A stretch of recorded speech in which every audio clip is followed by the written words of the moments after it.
Hello दोस्तों, welcome back to let's do chemistry channel. दोस्तों कैसे हो? I hope you all are good और आपकी प्रिपरेशन यानी इंटरव्यू की प्रिपरेशन बहुत अच्छी चल रही होगी और डेमो टीचिंग की प्रिपरेशन भी बहुत अच्छी चल रही होगी। जैसा कि आपको पता है कि डेमो टीचिंग उसमें 30 मार्क्स की आने वाली है, तो बच्चों खूब मेहनत करना है आपको, ठीक है?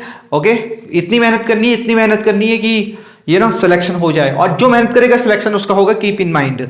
तो जैसा कि आज जो टॉपिक हम ले रहे हैं वो कॉलिगेटिव प्रॉपर्टी है।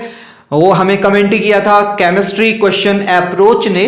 तो केमिस्ट्री क्वेश्चन अप्रोच अगर हमें देख रहे हैं तो आपके डिमांड पे जो हमने कमेंट किया था कि कॉलिगेटिव प्रॉपर्टी पे डेमो टीचिंग लाइए, तो आज हम कॉलिगेटिव प्रॉपर्टी पे डेमो टीचिंग ला रहे हैं और वहां कैसे इंट्रोडक्टरी क्वेश्चन होंगे तो उस पर आप डिस्कस करेंगे, हम आपके साथ हैं। और आप अगर कोई नोट लेना चाहते हैं इस वीडियो से तो नोट जरूर लें। ओके, सभी चीजें मस्तिष्क में रखना पॉसिबल नहीं हो पाता, तो कीप इन माइंड जब भी आप कोई चीज स्टडी कर रही हो तो उसके साथ एक डायरी रखें, तो जो जो मेन पॉइंट है उनको नोट भी करते रहें। ओके, जिससे क्या होता है हमारे मस्तिष्क में थोड़ा सा भार कम हो जाता है और हमारा मस्तिष्क थोड़ा फ्रेश महसूस करता है और ज्यादा चीजें ग्रहण करता है। Keep in mind. ओके, तो दोस्तों आज जो बात करेंगे कॉलिगेटिव प्रॉपर्टी पे, जैसा कि हमें पता भी है क्लास 12th में है और सॉल्यूशन चैप्टर पे है। तो क्लास 12th में जब बच्चा जाता है तो सबसे पहले उसे कुछ चीजें तो पता होती है सॉल्यूशन के बारे में। ओके, तो हम वहीं से स्टार्ट करेंगे और कैसे इंट्रोडक्टरी क्वेश्चन बनाएंगे, कैसे हम कॉलिगेटिव प्रॉपर्टी पे लाएंगे। और वन मोर थिंग, जब आप डेमो टीचिंग कॉलिगेटिव प्रॉपर्टी पे देंगे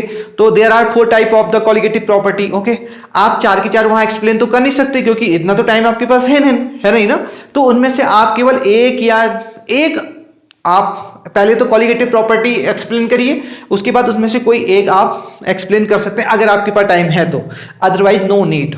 कीप इन माइंड, बस आपने कॉलिगेटिव प्रॉपर्टी समझा दी और टाइप समझा दिए, काफी हो गया। ओके, अगर आप 4 की 4 समझाते रहेंगे तो फिर तो पूरा दिन निकल जाएगा। ओके, इतना टाइम हमारे पास होता नहीं है। तो उसी सिलसिले में आज हम जो डेमो टीचिंग की बात करेंगे, तो डेमो टीचिंग में हमको जैसे कि पता है कि हमको सबसे पहले मार्कर उठाने, चौक है, जो भी हमारे पास है। ओके, अगर वही चीज इंटरव्यूअर के सामने रखी है, उनकी टेबल में है, तो आपको परमिशन लेनी है। विदाउट परमिशन आपको बिल्कुल नहीं उठाना है, ठीक है? और अगर वो हो चौक या मार्कर व्हाइट बोर्ड के सामने या किनारे किनारे हैं तो आप उठा के यूज कर सकते हैं। तो सबसे पहले हम क्या करेंगे, हमें पता है, चल गया है। ओके, इतना तो हमने सीख लिया है। ओके, तो उस सबसे पहले क्या करना है, हमको डेट मेंशन करनी है। तो बच्चों आज डेट क्या है, तो बच्चों से पूछ भी सकते हैं आप डेट के साथ साथ। ओके, आज डेट हो गई 21/03 और 23। ओके, तो ये आज की डेट है बच्चों। ओके, तो बच्चों आज हम जो सबसे पहले हम आपसे क्वेश्चन पूछेंगे, आपको क्वेश्चन करने। ओके, और जैसा कि हमें पता भी है कि इंटरव्यू में इंटरव्यूअर्स आपके क्या होते हैं, स्टूडेंट होते हैं। ओके, वही आंसर देंगे और कभी कभी आंसर वो आपके एक्सपेक्टेशन से भाई बियॉन्ड चले जाते हैं, ठीक है, या बिहाइंड हो जाते हैं, ठीक है। यानी आपने जो एक्सपेक्टेशन की थी उस वैसा आंसर नहीं मिल पाता, फिर आपको उस सिचुएशन को टैकल करना आना चाहिए। इसलिए आपकी लाइफ में जो भी सिचुएशन आ रही हो, कीप इन माइंड, आप ना थोड़ा सा परेशान ना होए, ठीक है। आपको क्या करना है, थोड़ा सा धैर्य रखना है। ओके, धैर्य रख के सोचना है और फिर उस पर एक्ट करना है। चाहे थोड़ा टाइम ले लो, कोई बात नहीं, कोई भी सिचुएशन आ रही डायरेक्ट रिस्पॉन्स करना कोई जरूरी नहीं है, ठीक है। थोड़ा सा पेशेंस, थोड़ा सा टाइम लेके फिर आप रिस्पॉन्स करिए। ओके, तो दुर्घटना से देर भली कहते हैं ना। तो स्टार्ट करते हैं हम आज की डेमो टीचिंग कॉलिगेटिव प्रॉपर्टी पे।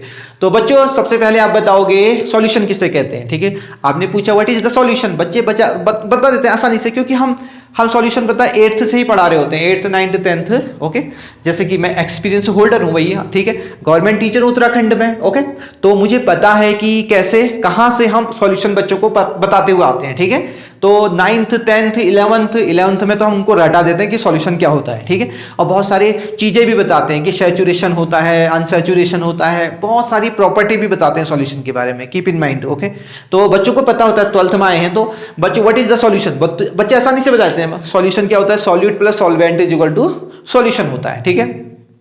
उसके बाद आपको पूछना है उनसे, चलो बच्चों बताओ प्रॉपर्टी बताओ, ठीक है, प्रॉपर्टी बताओ किसकी, सॉल्यूशन की प्रॉपर्टी। तो जब सॉल्यूशन की प्रॉपर्टी आप पूछेंगे तो बच्चे जरूर बताएंगे और हर बच्चा कुछ अलग अलग बताएगा। बोलेगा कि सर सैचुरेशन होता है सॉल्यूशन, अनसैचुरेटेड सॉल्यूशन होते हैं, सस्पेंशन होते हैं, ट्रू सॉल्यूशन होते हैं, कोलाइडल सॉल्यूशन होते हैं, वगैरह वगैरह, पता नहीं कितने सारे आंसर देंगे। ओके, बट आपको ठीक है वो एक्सेप्ट करना है कि सब बच्चे अच्छे जवाब दे रहे हैं, ठीक है, स्माइल के साथ सबको रिस्पॉन्स देना है। उसके बाद आपको क्वेश्चन पूछना है कि बच्चों चलो बताओ कि सॉल्यूशन की एक ऐसी प्रॉपर्टी बताओ जो केवल सॉल्यूट के नंबर ऑफ पार्टिकल्स पे डिपेंड होती है। किस पे? नंबर ऑफ पार्टिकल्स पे।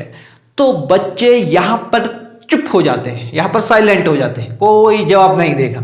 ठीक है, कोशिश करेंगे, जो आगे के बच्चे होंगे थोड़े होशियार होंगे ना, तो वो जवाब देने की कोशिश करेंगे, लेकिन वो जवाब नहीं दे पाएंगे प्रॉपर। ठीक है, तो अब यहां पर से आपका क्वेश्चन बनता है, तो बच्चों आज हम जो पढ़ने वाले हैं ना, वो सॉल्यूशन की एक ऐसी प्रॉपर्टी पढ़ने वाले हैं जो किस पे डिपेंड करती है? सिर्फ सॉल्यूट के नंबर ऑफ पार्टिकल्स पे डिपेंड करती है। किस पे डिपेंड करती है? सॉल्यूट के नंबर ऑफ पार्टिकल्स पे डिपेंड करती है। तो उस प्रॉपर्टी को क्या कहते हैं पता है? उस प्रॉपर्टी को हम कहते हैं कॉलिगेटिव प्रॉपर्टी, जो सिर्फ सॉल्यूशन की वो प्रॉपर्टी जो विलेय के यानी सॉल्यूशन के किस पे डिपेंड करती है? सॉल्यूशन के नंबर ऑफ पार्टिकल्स पे डिपेंड करती है। उसे क्या कहते हैं? Colligative property. तो हम हेडिंग डालेंगे कॉलिगेटिव प्रॉपर्टी। ओके, तो कॉलिगेटिव टॉपिक पहले हम सबसे पहले टॉपिक लिखते हैं। टॉपिक हमारा चल रहा है सॉल्यूशन। ओके, सॉल्यूशन, और सब टॉपिक हमारा हो गया, सब टॉपिक है कॉलिगेटिव प्रॉपर्टी।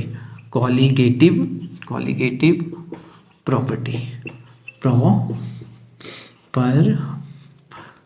Colligative property. ठीक है, तो कॉलिगेटिव प्रॉपर्टी डालने वाले हैं। तो बच्चों देखो कॉलिगेटिव प्रॉपर्टी क्या होती है, तो यहां पर हम टॉपिक डालेंगे पहले कॉलिगेटिव प्रॉपर्टी। क्या डालेंगे? कॉलिगेटिव प्रॉपर्टीज लिख देते हैं। ठीक है, तो अभी जैसे कि मैंने बताया बच्चों, सॉल्यूशन की ऐसी प्रॉपर्टी होती है जो किस पे डिपेंड करती है? सिर्फ नंबर ऑफ पार्टिकल्स वो भी किसके? सॉल्यूट के। ओके,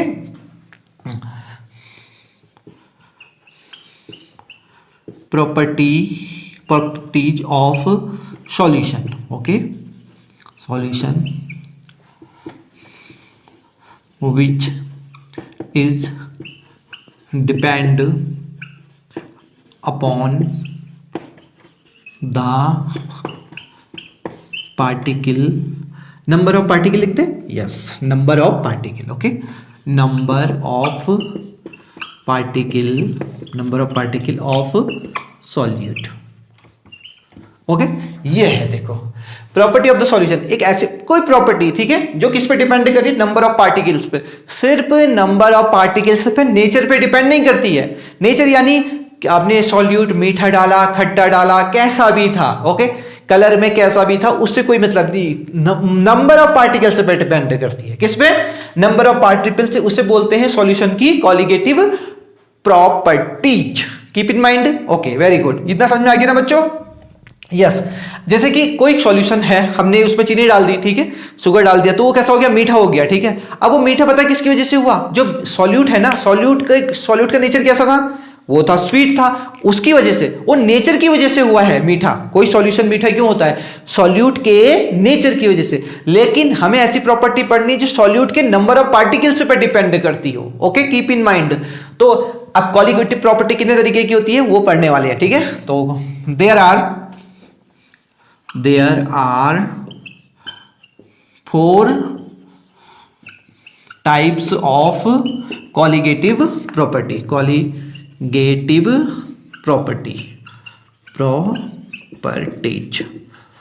ये तो नंबर 1, नंबर 2, नंबर 3 हम मेंशन करेंगे। ओके, तो नंबर 1 देखो, ए नंबर डाल देते हैं, वो है लोअरिंग इन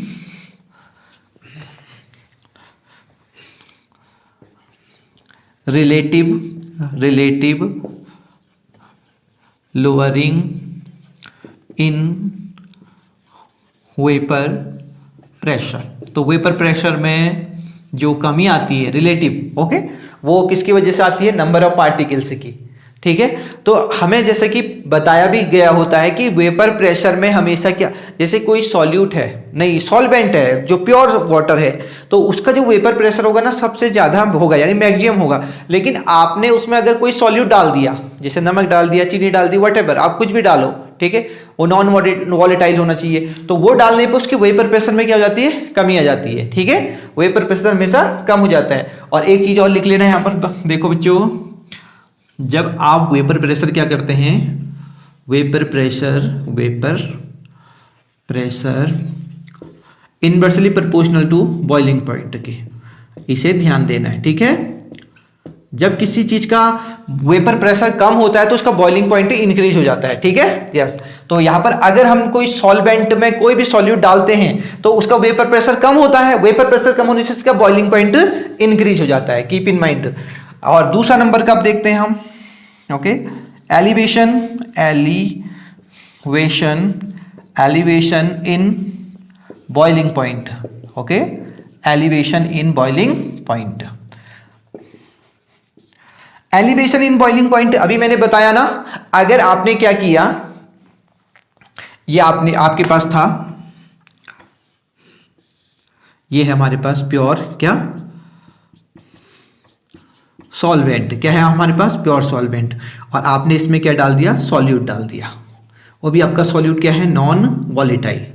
नॉन वॉलेटाइल क्या होता है, which does not change into vapour, जो वेपर में चेंज नहीं हो सकता उसे नॉन वॉलेटाइल बोलते हैं हमें, ठीक है। ये डाल दिया हमने, ओके। ये डालने पर पता है क्या होता है, जब भी सॉल्यूट डलता है तो वेपर प्रेशर हमेशा डिक्रीज करता है, ठीक है। क्या करता है, वेपर प्रेशर डिक्रीज करता है, वेपर प्रेशर डिक्रीज करता है।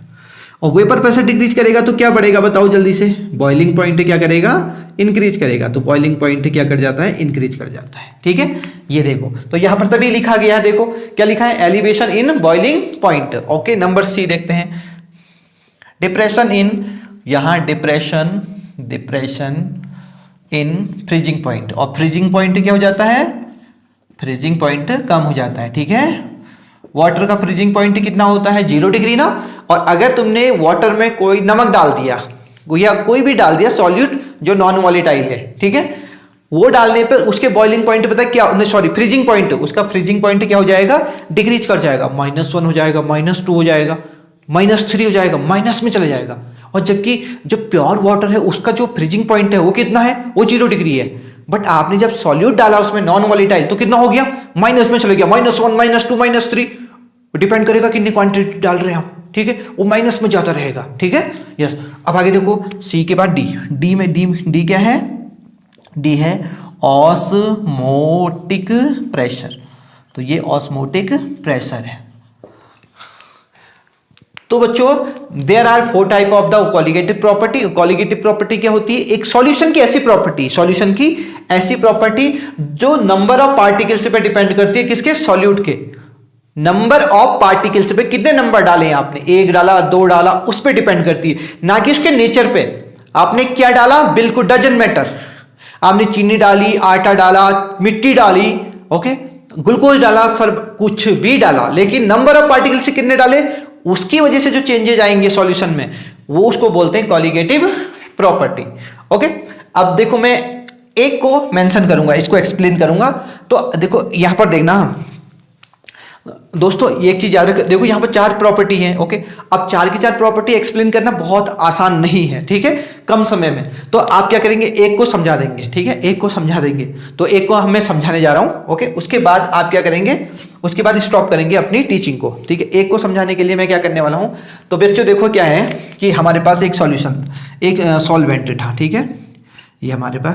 तो ड्राइंग जितनी हो सकती है बनाने की कोशिश करें और अच्छी बनाएं, उसके लिए प्रैक्टिस करें। और मैंने पहले भी कहा है कि प्रैक्टिस करने के लिए व्हाइट बोर्ड में कैसे लिखें, चौक से, या तो एक व्हाइट बोर्ड खरीद ही लें, ठीक है। यस, तो प्रैक्टिस करेंगे तो अच्छा वहां परफॉर्म कर पाएंगे डेमो टीचिंग में।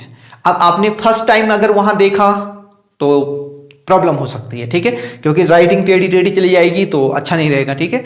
यस, इंपैक्ट अच्छा नहीं पड़ता। तो ये हमारे पास था सॉल्वेंट, ये सॉल्वेंट है, ठीक है। और सॉल्वेंट का वेपर प्रेशर हमने लिया, वेपर प्रेशर ये कंसीडर कर दिया P0, ओके, ये P0। अब उसके बाद जैसे ही उसमें सॉल्यूट डाल दिया, इसका जो वेपर प्रेशर हो गया, ठीक है, ये सॉल्यूशन है, सॉल्यूशन का वेपर प्रेशर देखते हैं, वेपर प्रेशर ये कितना हो गया होगा, P, इसको P1 कंसीडर कर लेते हैं, ठीक है, इसको P1 कंसीडर कर लेते हैं, ठीक। अब आगे देखना क्या होता है, देखना lowering in vapour pressure, lowering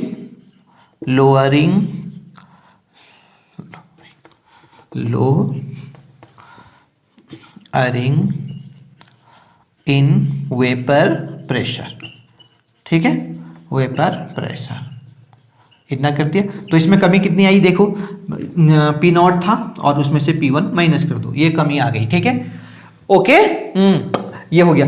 यहां पर देखो ये क्या है, हमेशा एक चीज यहां पर कंडीशन देखना, P0 ये कमी क्या होगा, हमेशा ज्यादा होगा। ठीक है, यस। वेपर प्रेशर जब प्योर होता है ना कोई चीज तो उसका ज्यादा होता है, लेकिन जब उसमें कोई चीज डाल देते हैं सॉल्यूट तो वेपर प्रेशर हमेशा डिक्रीज कर जाता है, कीप इन माइंड। ओके, तो ये हमारा कर गया। ठीक है, उसके बाद हम देखो क्या करेंगे, अब रिलेटिव निकालनी है हमको, तो रिलेटिव हो जाएगा relative lowering in vapour pressure is equal to P1 minus P0 भैया, और इसको डिवाइड किससे कर देंगे, P0 से। तो ये हमारा relative lowering in vapour pressure हो गया। ठीक है, अब ये पता है किस पे डिपेंड करता है, जो कमी आएगी ना वेपर प्रेशर में, वो किस पे कमी, किसकी वजह से आ रही है कमी, वेपर प्रेशर कम क्यों हो रहा है, जितना आप सॉल्यूट डाल रहे हैं ना, तो सॉल्यूट पता है क्या होगा, यहां देखना है, ये डायरेक्टली प्रोपोर्शनल होता है किसके, पता है, ची सॉल्यूट के। अब ये ची क्या है सर, ये है मोल फ्रैक्शन। क्या है ये, mole fraction, mole fraction of the solute. किसी भी सॉल्यूशन में वेपर प्रेशर में जो भी कमी आई, जो भी लोअरिंग हुआ, वो पता है किस पे डिपेंड करता है कि सॉल्यूट का कितना मोल फ्रैक्शन आपने उसमें डाला, कितनी क्वांटिटी आपने सॉल्यूट की डाली, वो डिपेंड करती है कि वेपर प्रेशर इतना कम होगा। तो ये फॉर्मूला होता है, इसमें न्यूमेरिकल भी आता है बच्चों, ये हमारा फॉर्मूला है। ठीक है, तो relative lowering in vapour pressure is equal to P0 minus P1 upon P0, जो क्या किस पे डिपेंड करता है, ची सॉल्यूट पे डिपेंड करता है। तो जब भी न्यूमेरिकल आएगा आप यहां से सॉल्व कर सकते हैं। और थ्योरी मैंने आपको बता दी है कि कैसे कैसे समझेंगे, कि जब भी आप कोई सॉल्वेंट होगा, प्योर सॉल्वेंट, उसका वेपर प्रेशर क्या होगा, हमेशा ज्यादा होगा।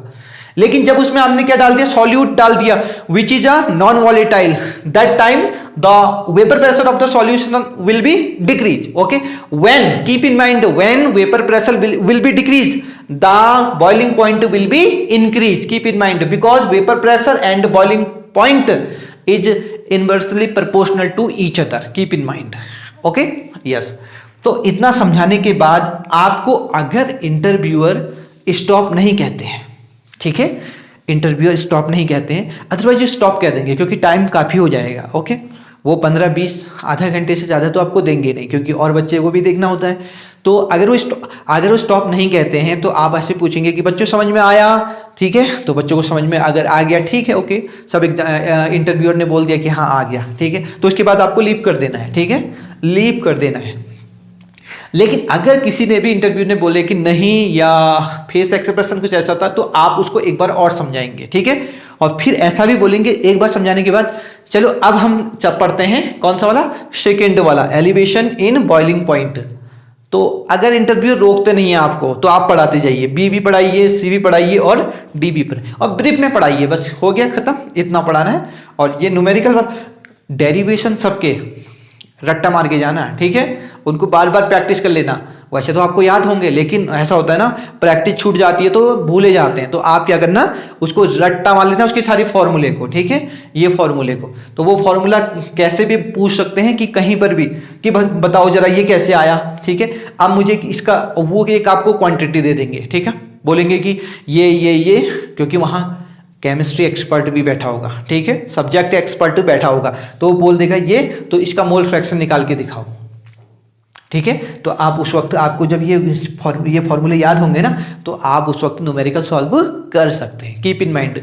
तो क्वालिटेटिव प्रॉपर्टी में सभी के फॉर्मूले, ओके, और क्वालिटेटिव जो प्रॉपर्टी होती है उनके जो फॉर्मूले होते हैं वो क्या निकालने के काम आते हैं, वो क्या निकालने के काम आते हैं, ये क्वेश्चन आ सकता है। मोलर मास, किसका मोलर मास, विलेय का, यानी सॉल्यूट का, ओके, सॉल्यूट का। और फिर क्या हुआ, क्वालिटेटिव प्रॉपर्टी से जब हमने मोलर मास निकाला सॉल्यूट का, तो वो सही नहीं आ रहा था, ठीक है, कभी कभी क्या हो रहा था, एबनॉर्मल हो जा रहा था, ठीक है।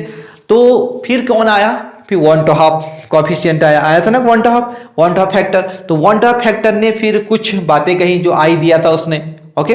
तो वो ये भी पूछ सकते हैं, कीप इन माइंड, आपको क्वालिटेटिव प्रॉपर्टी के साथ साथ वन टू हाफ फैक्टर भी स्टडी करके जाना है, ठीक है, क्योंकि ये दोनों एक दूसरे से मिलते जुलते हैं। तो पूछ देंगे वो कि इनके द्वारा मोलर मास एग्जैक्ट निकाला जा सकता है, तो आपको कहना पड़ेगा सर जो मॉलिक्यूल एसोसिएट और डिसोसिएट हो सकते हैं उनका मोलर मास कॉलिगेटिव प्रॉपर्टी के जो फॉर्मूले आते हैं उनके थ्रू नहीं निकाला जा सकता, एग्जैक्ट नहीं निकाला जा सकता, एबनॉर्मल आएगा।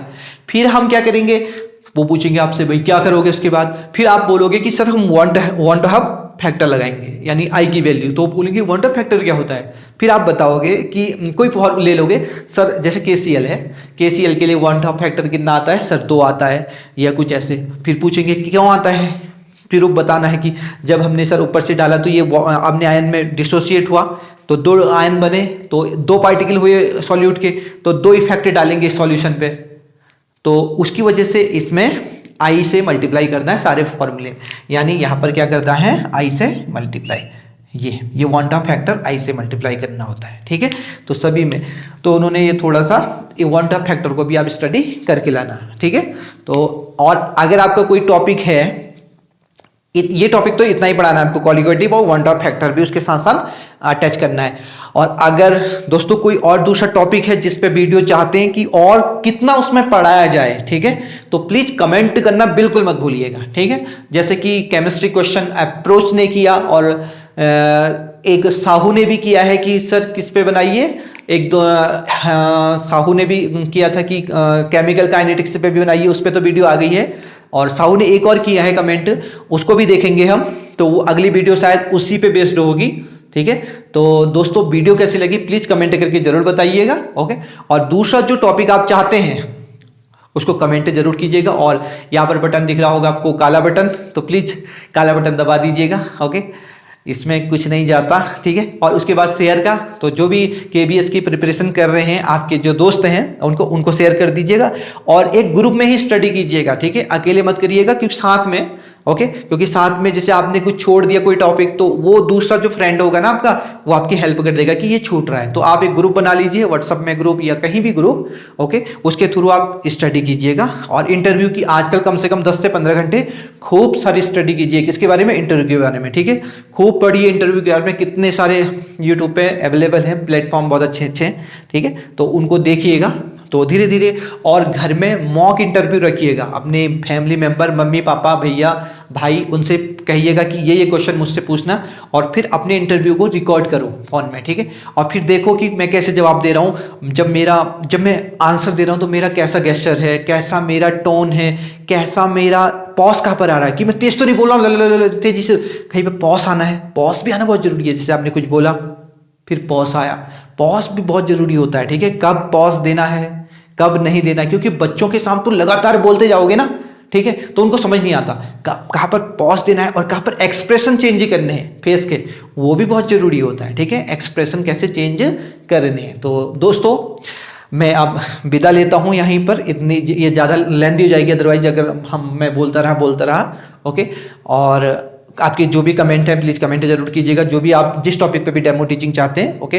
फिर मिलता हूँ आपसे इसी जोश के साथ। और एक और चीज़, बड़े काम करने के लिए जोश की ज़रूरत होती है, ठीक है, तो जोशीले बनी रहिए, साहस रखिए, ठीक है, जोश रहेगा तो बड़े बड़े काम होंगे, ठीक है। तो मिलता हूँ एक नए जोश के साथ एक नई वीडियो में, तब तक के लिए मुझे इजाज़त दीजिएगा। हैप्पी लर्निंग, जय हिंद, जय भारत।